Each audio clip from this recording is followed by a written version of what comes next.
Okay, beautiful people, welcome to Prime Media Studio. Yes, we are here again, and always giving us updates as regard the happening around the world, Nigeria in particular. And of course, I'm Professor Michael Peter, the man with the long beard. I want to be like when I grow up.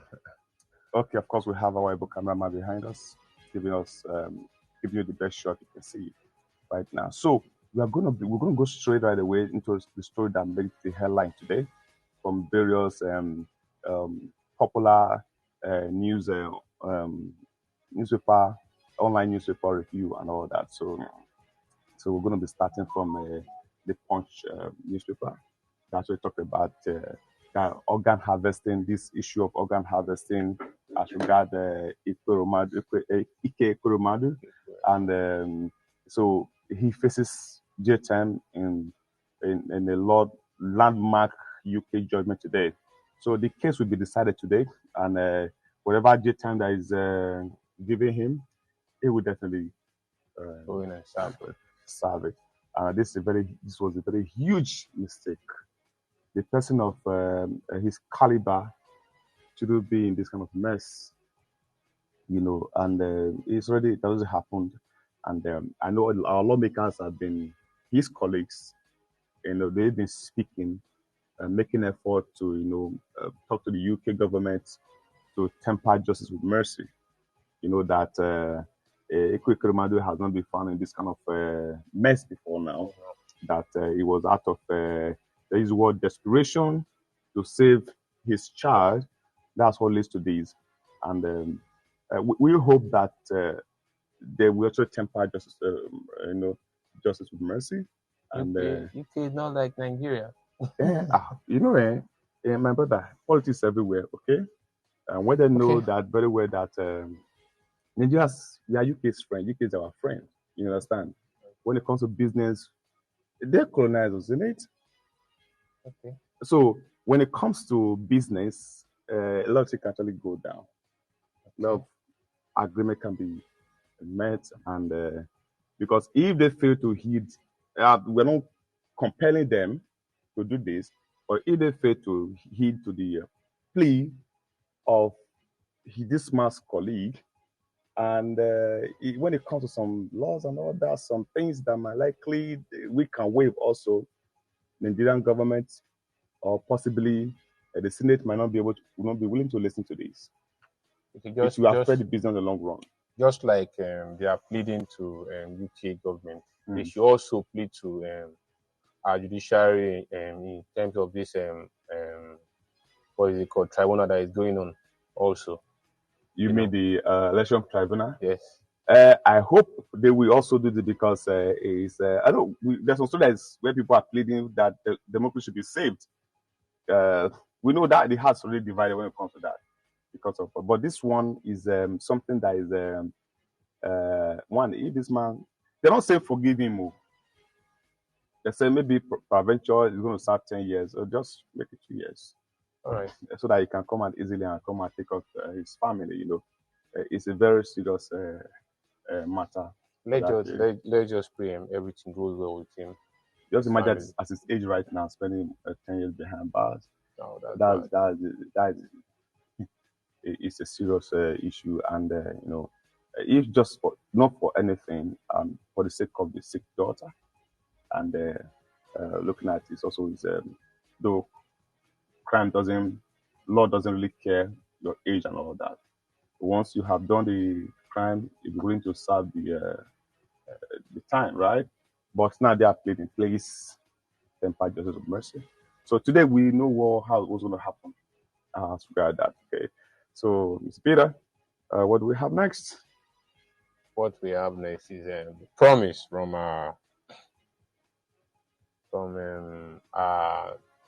governor the president-elect. Okay. From our president-elect. Okay. I will fulfill all my campaign promises. That's from Tinubu, that he will fulfill all his campaign promises. Okay, Mr. Peter, the one we're talking about these promises, whenever politicians are making promises and all that, I kind of frown at their promises. You understand me? What is my personal opinion? I don't so much believe in promises. This man, if you want to do anything for me, please start doing it now. Don't tell me tomorrow I'll do this for you. No. But he has not gotten to power now. At least let Me, him no. let Even him be on me, the seat even me, then. if I have the avenue to want to go into this and all that, I'll be very fair with you. What I can do, I will tell you, I can do it. What I can do, I won't get there, so what we can do. You understand? How do I put this? They say there's a saying that says charity begins at home. You understand? I want to make reference to this airpiece man. He has Okay. not gotten to any level You really as do for now, and something. he's doing something. And people like these are people that are contesting, that came out to contest as the president of the country. They have enough, but they've not done what this man has done. Do you understand? So just what you said now, I think he can start doing it now, even right now, You know, before he gets to yeah, you know when you were contesting vigorously for this position and all that, and we saw people that go to a campaign rally and start insulting, throwing jabs at other politicians, while others were coming in and giving statistics, telling people, "Look at my back track record. Look at what I've done." I think this is what this has to go. We cannot really assume that you get there and do something when you were in the lower level. You could have not done something tangible people can see. That is why I don't believe in promises. But we are human beings. Human being can wake up today and be happy. Tomorrow wakes up and is angry. So maybe human being can wake up today and do something good. Tomorrow he wakes up and do something terrible. So let's just keep our fingers crossed. Yeah. And like I keep saying, the issue is not yet over. I know there's other headlines that talk about the matter in the court that the judges should be allowed to do their work. So until the judges finally decide otherwise, says, okay, this is how it's going to be, then the whole region will not put their mind. I still foresee a lot of challenges ahead, though the army is actually speaking tough, saying that do not. They are speaking tough as regard the swearing in of the president. They're actually warning almost every saboteur to be very careful so that they don't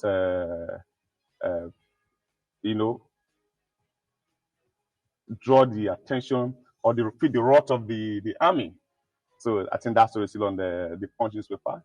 So they're saying the May 29 handover, again, military, one saboteurs, Gowon cancels petitioners. I think that was where Gowon was telling the petitioners, please allow the court to do his work. Armies are saying we will not tolerate any form of saboteur. So, and I also saw somebody else saying that this court should be able to finalize this before the swearing in time. I personally, I will say that's a very good call. Yes. That they should be able to fast track this to get it done before the swearing in time. If court decide, okay, fine, the Tinubu wins this, is fair and square and all that, everybody supporting that he goes there. Yes. But if the court says otherwise, then the second person that the court declares takes over immediately to avoid further breakdown of law and order. Because if the military does not foresee issues, they will be saying this. That means they are already sensing that people might likely permit trouble. Because of course the opposition will not just fold their hands, especially those that believe so much that they won this election. Will not fold their hands and watch somebody they think did not win the election to be sworn in. They will want to fight this any way they feel comfortable for them. But I will also join the military here, please. Do not sabotage the process. Allow court to do is what they want to do. Okay, then from there we move on. We are tired. We are tired of this issue from one issue to another. Let's just conclude with this and then move on. Let's change that. Yes, yeah, because even a lot of investors now, they are very careful now. I saw somebody saying one day, I don't want to buy land in Lagos State for now. So I don't want to buy land in Lagos State. I rather go to my village and acquire property. I don't know what's going to happen next. I will see a lot of demolition taking place in some of the I always say, for example, we saw what happened there and all that. In some other places, and because people they're not too sure anymore what's going to come out of it. Looking at the threat that took place during the governorship election, before the governorship election and after, saw the threat here and there, and people were there was ethnic profiling and all that. And so people don't even know where they belong right now. And we are all Nigerians. We are one. We are one, and a lot of people just are bent to cause serious issues. And I think these are the people that the military is talking about right now. No matter the grievances, what the grievances are, be very careful not to cause trouble, or else, of course, you don't want to get into the military trouble. Yes. No, they use it for training. Yes, they use to test their combat system. So don't get into trouble with them, okay? If you want to cause trouble for the country, please stay away. Allow the courts to do their work. And that's one thing I love so much about the person of Peter Obi. He believed in the law. Yes. When this whole thing happened, he traveled like the first day. When he comes by, he tells everybody, please remain calm. Don't worry, I have been a beneficiary of the judicial system. It happened before, and I won eventually. This one, as far as I'm concerned, I won. Let's just hold on. I don't want any form of fracas, any form of issues anywhere. Let's just follow this process carefully through the law. And that's what has been happening. And the youth that have been behind it, imagine the youth of Nigerians. Imagine the votes. Imagine what happened during the election. We're hearing LP 75. The whole crowd which was so that trends for a while. It's trendy. Some ringtone you see hearing LP. Even there was something really funny during the governorship election when they were counting the papers, the result and all that. People were also singing that same song. Even the opposition members were singing it. No LP. So, and the youth they're just holding on. They're holding on all attention now. Every stuff now is now zoomed on the judicial system. And people are saying the judiciary are on trial. So, and I learned on the 8th, the process starts properly, which is going to be on Monday, I guess. So it starts properly. And we hope they'll be able to fast track this and run it up within before that 29, which is a few days from now, a few weeks from now. That everybody mind comes to rest. So we'll know who we are dealing with. So our next news goes to the Nation newspaper. 4,000 IDPs to be enrolled into transitional learning centers. Okay, yeah, we see the federal government has said it will enroll 4,000 internally displaced persons into transitional learning centers. The Federal Commissioner of National Commission for Refugees, Migrants, and Internationally Displaced Persons, Imam Suleiman Ibrahim, spoke while launching the center at Kuchigura IDP camp in Abuja yesterday. So this is this initiative is part of an intervention on that project Educate All, saying 4,000 learners aged 5 to 18 will benefit from that. I think it's a very, very, very fantastic idea. These people have been displaced and they'll be waiting to be fed. There's no way they can't go to farm, they can't go anywhere, they can't go to school. I think it's the right place to even have all manners of education. Even the adults are there to have the system of adult education, so that they won't be left out of the educational system. Yeah. Because as they are there, they have spent some of them have spent 2, 3, 4, 5 years there, which means a lot of years they have actually missed a lot of years in their educational system. And I think this is a welcome development, and also skills learnings and all that should be a center apart from education. Other skills, what they can learn, those that want to learn practical stuff and all that should also be they should also establish something there to help them to meet up with their peers. It's a good one. Yeah, it's a good one. I think the next one stood us to talk about I will support education until I leave planet Earth, says Afe Baba Lola. Every able Nigerian should be able to at least support education. Mr. Peter, yesterday I was fortunate to be discussing with one gate man. He has 3 children. And it was also the reason why he came to Lagos because he was attacked by Boko Haram, and he was giving me gist how it all started, how the Boko Haram system started. That over there they will come to them and tell them, if you don't join us, we kill you. Wow. So they were recruiting them to join the Boko Haram. So some that refused to join, they would just line you up. He said, the way he was explaining it, he said they will use this motor saw, what they used to cut wood. They will line people up and run it through them. If you refuse to join, they call you off. They shoot some. And he said why he was able to escape, he had to hide in between dead bodies, rub his face with blood and all that. He escaped that one. The second one, they shot him in the leg. He fell over the fence. They thought he had died. That was how he was able to escape that. And it was they killed his son. Wow. He was able to escape that environment. And these people, some of them, like talking about education, if somebody's running for his life, how is he going to be educated? How? Which way? How? He said in the forest where they were running, they were drinking their own urine. He said, life.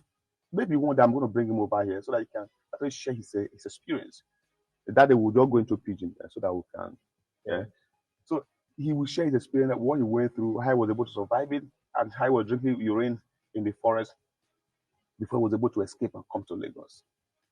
And he got there because he was telling me that his child, actually, they have, he couldn't fill the bill of the child education 100 level. They had to send the child to Maiduguri. He was not telling the education system in Maiduguri that over there, they're even begging children to come to school, to come for education. At times, they won't pay 3, 2, 4, 5, 6, but even 1 year, they won't pay. Yes, they just want to encourage them to come over. He said some people from the east, southwest, they're all in that environment because this education there is the stress is less and the fees are not much. It is true because I remember when when I was doing my youth service in Gombe State, I went to their university. You hardly see a car driving into the school. That is to tell you that you can count people that are in the university. That's in far north, you can count how many people that are in university. And then I happens to be one of the youth corps that was taking some students and teaching them on about computer. So we begged them to come to school. Some of them, the ones that wants to come to school, they hide to get to school because like some of them, their parents don't want them to even come to school. They prefer them to go to. You understand? So it's true. That's kind of life. So you see the level, and if these things are not properly, if the education process is not properly enforced right now, and these people grow up without education, and they can easily be recruited to all these sites we're talking about, and keep fermenting issue. But when you're educated, I think you have some knowledge in you. You now have a focus in life. You want to become maybe a pilot. You want to become this and that. When you have those focus in your mind, nobody want to lure into evil. You want to really go there. You will think of what you're going to get at the on the long run. You know the good from the bad. Yes. So I think all those willing to support education at all costs, please go ahead and do so. It's very important. Okay. It will actually reduce this criminality in the land. Okay, that's for that story. And of course, the next news reads, that's from Channels News, is deletes dead voters from register. Rep tells INEC. So I think if you read that story further, I think somebody said that he found the late father's name in INEC's registry, and it shouldn't be so. But now, how would INEC know the person that has died or not? It's a hurdle. But I think there should be a system whereby that requires periodic updates, able to take care of the. And one of the things they are saying that it said the House of Representatives has asked the Independent National Electoral Commission, INEC, to develop a system to delete dead voters from the votes register. This was a resolution of the lawmakers after a motion was of urgent national importance by member Leke Abejide drawing the attention of the House to what he described as irregularities observed during the 2023 elections. And they are saying develop a system. Yeah, it can be enemies, it can be yearly something, it can be before the voting process starts again. Send message across to active voters. Whoever failed to respond in stipulated time means that person is not active, or maybe the person is dead, or maybe it's in prison or something. Right. Then from that place, those people should be a way to screen them or put them on an archive where that be regarded as not active participants, so that we don't have issues. We have a lot of numbers, and those numbers are not participating in the electoral process. I think this is what you're talking about, and this is a good one. Let's just move on to the next story that talked about the Sudan crisis. Some of the returnees are really, they said they saw a lot. What they can't even talk about. I know that this will really happen. We talked about it yesterday. In a war environment, wickedness takes place. Some people that feel that they're untouchable can do a lot of things. Especially molestation takes place a lot. It's common in that environment, and of course, stealing and all that. People, trying to make the wood, the property and all that, it takes place. And we can't really say more. But the story is on the Chinese online news platform. You get to see the gist of that story of what they went through. But thank God you are alive and tell the story. Yes. Yeah, it's become part of your experience. You can say when I was in Sudan during the Sudan war, when two generals were fighting. Yeah, this happened, that happened. We survived it. It become an experience. So that is the ultimate. You are alive, thank God, and you are back home, thank God. And I learned that they also be giving some stipends to keep body and soul together for the meantime.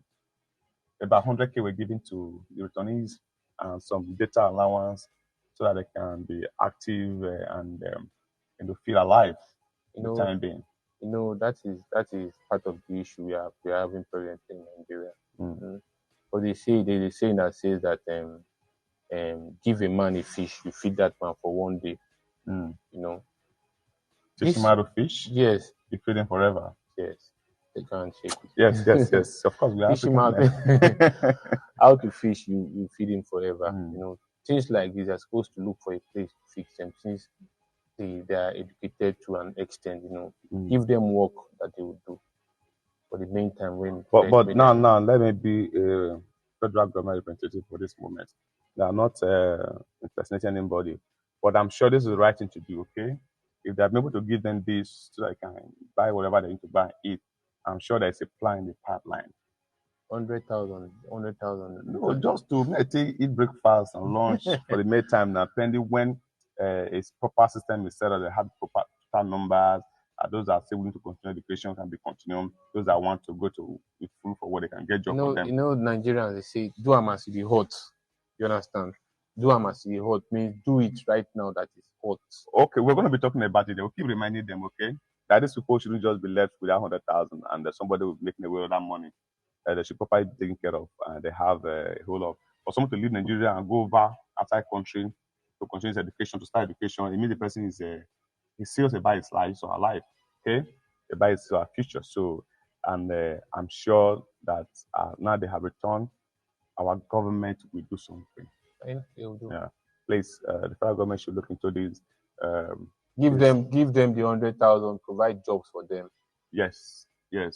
Those that want to work, please give them jobs. Those that want to continue education, look for the system and fix them in. And that young man, the one that's thinking of going back soon, please just leave that one, okay? Don't waste. Nigeria is a beautiful. I love this country so much. And it's just that we have bad leadership. That has been our issue.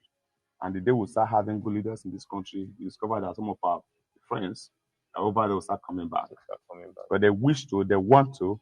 It's just that the ground is still boiling. Okay, they want the water to cool down, so they can step in. And I'm imagine when they are stepping in, there'll be business everywhere. Yeah.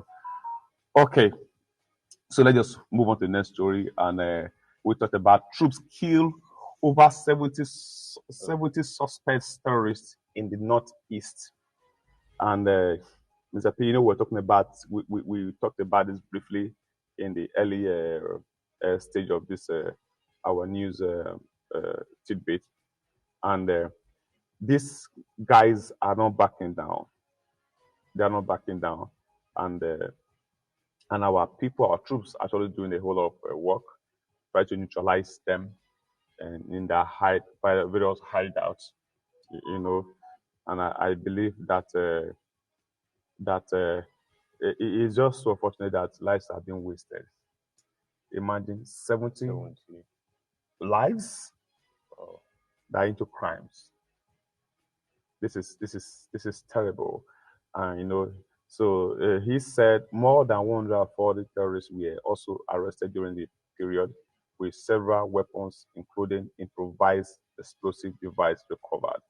So troops of the Nigerian military have killed over 70 suspect terrorists in counter-insurgency operations in the northeast region. So that is from the military. We're hearing this. So we just hope to see in a future whereby this will not happen again. Yeah, the country will be terrorist free. The country will be terrorist free, and all this life become. These are human resources. These are human resources, okay? And a lot of countries are looking for human resources. They are harvesting our people. And what do we see? We see our people going to crime that are being killed in this manner. Somebody gives birth to these people and hoping for them to become better people in the future. And look at where they have landed themselves, early grave. So we hope with the level of education and exposure and with the new government coming on board, and that's why I see a lot of good thing in the LP candidate promises. He said, I will negotiate with them first. I want to ask them, what is your problem? What do you want? We'll discuss. He want to make sure that everybody become active and active and participating in the progress of the country. And I believe whoever that will eventually be sworn in will look into this direction to ensure that our people are not just wasted. They become useful to the economy and become productive people in the system. Okay, so what do we have next? Okay, we have the story I talked about. Victory for Atiku. Obi would have retired many APC leaders, Buhari's aides. So if maybe Atiku or Obi had won, or if they are declared the winner of the election, a lot of people in the APC will be retiring because looking at their age and all that. So special assistant, the senior special assistant to the president on media and publicity, Malam Garba Shehu, yesterday said that many of the leaders of the All Progressive Congress APC would have been sent on compulsory retirement if either presidential candidate of the People Democratic Party, PDP, Alhaji Atiku Abubakar, or his Labour Party LP counterpart, Mr. Peter Obi, had won the February 25th presidential election.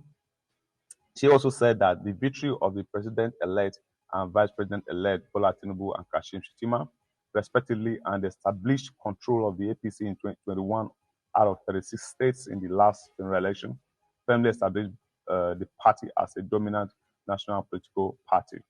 So he is making this utterance that if either of them, I suggest if Obi had won, that would have at least sent a lot of them retired, because Obi would have, I believe that he had this mindset of bringing the youth on board, and the youth actually work with him to ensure that he emerged winner and all that. If he had won, I'm sure he wouldn't have turned his back on them, which means if more youth are brought on board, a lot of the older ones would have been sent packing.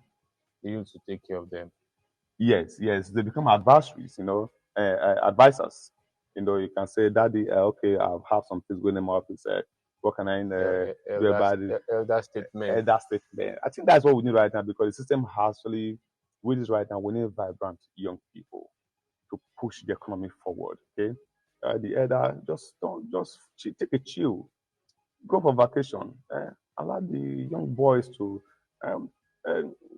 run the system. And I think this is one thing also seeing Obasanjo. He understands this system. He knows that yeah, we have served our time. We have done the best we can. You know, there are some things, you know, the younger generation can see right, and even we elder cannot even see. Yeah. They have a system. They have a way of getting things done faster than we would have.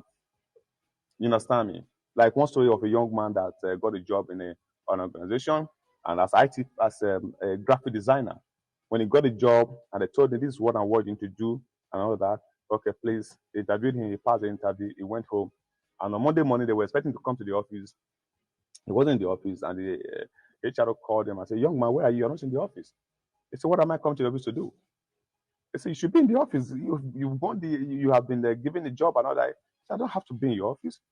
Just send me what you want me to do. I get it done and send to you. If you have any issue, send it back to me. I correct it." So you want to work from a distance, and just what I want is that what you want is to get the job done, right? Send it to me. I get it done for you. I design the graphics and send to you. And there was a confusion because indeed he will wait transport and come to the office and spend hours on traffic and all that. He might not even have enough time to get that work done. He might have to do it maybe second day to complete it. But now he's at home, he has everything is stable, and you just send the work to him and you get it done and he send back to you. So they have the thinking method is different. The HR elderly man was expecting someone to come to the office and get the job done. The young man was saying that send it to me, I'll get it done within hours, I'll send it back to you. What you want is graphics, right? So the thinking is quite different. And that is where we are right now. We are fighting this at the moment. It's affecting the system at the moment. You know, the youth have a fast thinking. They are thinking ahead of time. They are thinking of what will benefit them in the future also. You elderly, somebody that is 70 today, what are you thinking about? What plans? What do you think? Whatever you are doing, you are getting close to join your God, man. We are getting close to join your God. Yeah, the youth that is 30, the old shall die and the young shall yeah, grow. the young man that is 30, see, has a whole lot of time to spend on earth. He has to plan for that time. So, and I think this is what the LP was clamoring for, that come. I know what these guys need. I know what I can give to them and all that. So, and that's what even the APC spokesperson is saying, that a lot of elders would have been retired and the youth would have been given a chance to operate. I just hope that from all the manifestos and all the debate that happened before a president-elect was declared, that whoever will be sworn in should be able to look into all these things and bring it and analyze it and see the one that will be benefit the system and implement them, so that we can see progress, so we can move ahead. I don't really believe that the country should be suffering a power failure at this time when people are celebrating years of stable electricity. We don't have anything to celebrate. Mr. Peter, you can't enjoy electricity for 2, 3, 5 hours uninterrupted. A country that's so much rich in all manners of ways is disturbing.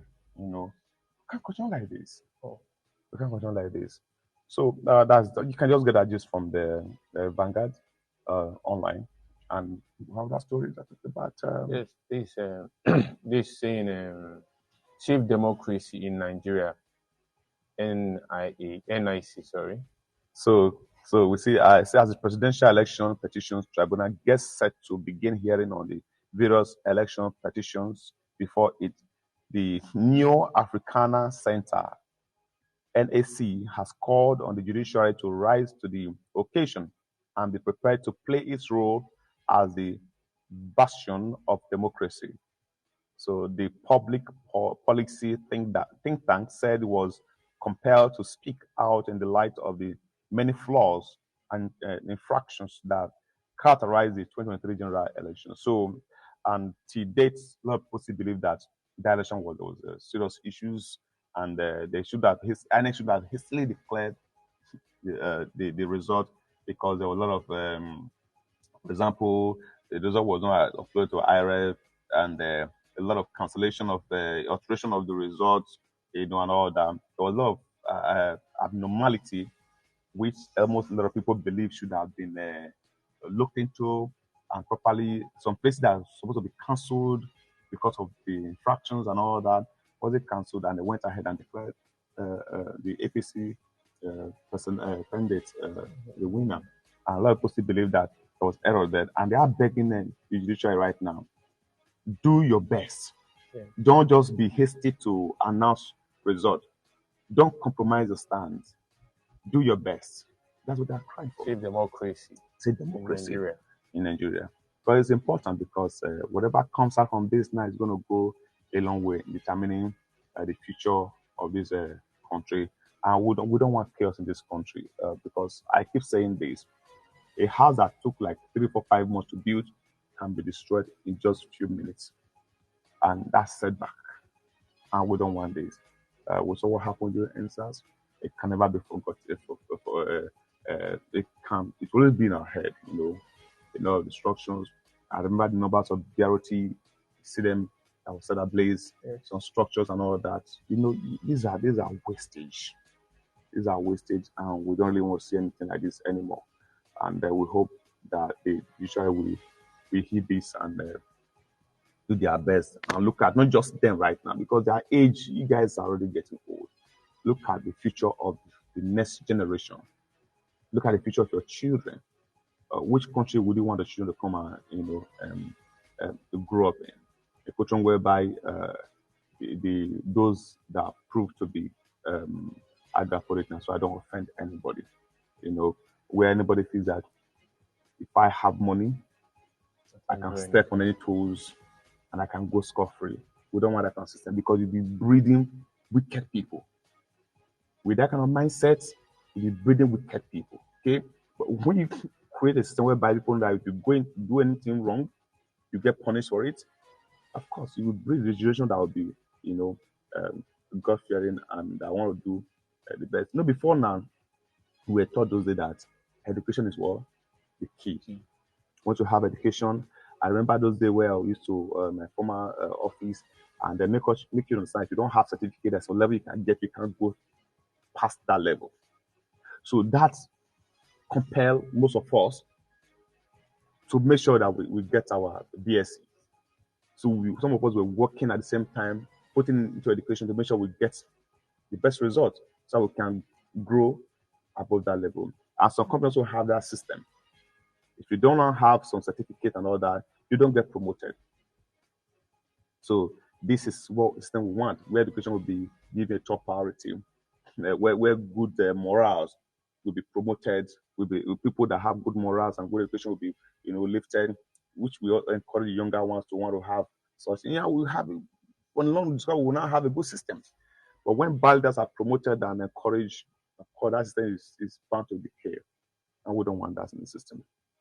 Okay, CP, we're almost running up this morning episode on the newspaper review. So all this we're talking about, actually on the just go online, Vanguard, the daily news, China's online. You see all the stories there, okay? And we have I talked about the Lekki Seaport. This says that this one is from Vanguard. Lekki Seaport, Lagos government seek partnership with stakeholders on call-up system. Okay, so the Lagos state government has sought the cooperation and collaboration of all stakeholders for the successful implementation of the electronic call-up system in Lekki Deep Port, or Lekki corridor of the state. Lagos State Governor Babajide Sanwo-Olu had earlier approved the call-up system for effective traffic management along the Lekki corridor. So the state government solicited the cooperation of at the stakeholders engagement meeting held in Victoria Island, Lagos. So speaking at the meeting, the Commissioner for Transportation, Dr. Frederick Oladende, said for seamless execution of the call-up process, there is a need to brainstorm with all relevant stakeholders carrying out business activities within the Lekki Ekpe axis, especially with the emergence of Lekki Deep Sea Port, upcoming Dangote refineries, among other industries. Oladende reiterated the need to understand the dynamics of each business operator for the effective integration into this call-up procedure, adding that the pilot operation is is projected to start in June this year for a period of 2 weeks. According to the commissioner, the essence of the pilot scheme is to test the robustness of the call-up application to ensure it is free from all encumbrances. Thereafter, live operations will commence by mid-June. So I think this, because I have been able to drive to that environment, I discovered that this is important. The effective management of traffic is important because the road is still under construction. Just what we are seeing on is the construction of this casting and all that is taking place there also. And this is just May, and the pilot operation will commence in June. And last time I got there, I saw there was a lot of trucks parked on this right-hand side of the road, and a lot of them was also on the left hand of the road. And you have to drive through the. It was so tight. If they start operation properly, that will be so congested. So there'll be need for this call-up whereby only when your turn is your turn to load that you get a signal that okay, you have to come over and load at so time, and then you have to line up based on that system. But just going, you know how drivers in Lagos, how they operate. Everybody wants to be ahead. Everyone wants to be ahead. They don't care what's on the road. As far as I'm concerned, they want to be in front of you. Whatever means necessary to be in front of you, they will adopt it. And that's what's right to love. The gridlock we are experiencing currently in this even this traffic we're experiencing in the local area, all this stuff and all that. This was causing those traffic because of everybody just wants to go ahead. So nobody's want to be patient at all. So it's a big issue, and I think this is something. When it's done, it will create a free flow traffic. Peter? Yes, sir. Okay, so in case we have what to remind you, you are still on a Prime Media studio, and here we are just giving us tidbits as regard the happening and the headlines on the newspaper, and we have said a lot, okay? And there's so much still in the news that we can't really give up based on our timing, but you can always go to this platform and get the gist of the story. So it's been Prosper Micah, and show me a picture. Let me take away. You want to give anybody gist? TGIF, thank God it's Friday. Peter is saying that again. Thank God it's Friday. I don't know where he want to go, but wherever you go, be safe. Okay. And James, you know what thing? We're gonna bring James here. You know, James is a musician. Wow. Yeah, he's saying maybe that you're gonna play his song. Be ready to dance that day, okay? So he'll be talking to us one day about his song. So he's also a cameraman. Yeah, he's multi-talented. You know, those days we used to call ourselves mass skills because we're into a lot of things. One person can be a cameraman, editor, a reporter, a presenter, just one person. These skills, we harness them, and because of that, we give ourselves names, mass skills. So when me and my colleague will see ourselves now, just on phone, hey, what's Mr. P, how you doing? Mass skills, you know, it becomes a term. It's good to be talented to have ideas about a lot of things and all that because it comes handy, you know. Nigeria is gradually becoming like some of those foreign countries where actually you just focus on only one job.